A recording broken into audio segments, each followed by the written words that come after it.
Hello everybody, welcome back to the HardReset.Info channel. In today's video, I'll show you how to mark messages unread on Discord.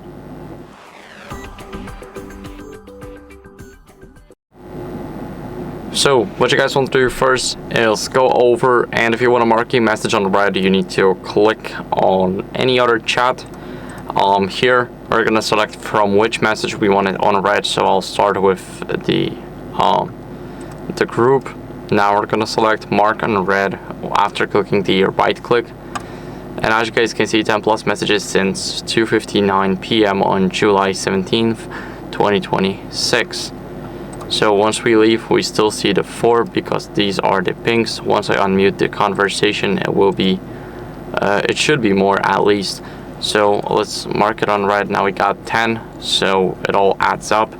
And that's how you guys can do it. So thank you for watching. If you enjoyed this video, then make sure to leave a like, subscription, and a comment, and I'll see you in the next one. Bye.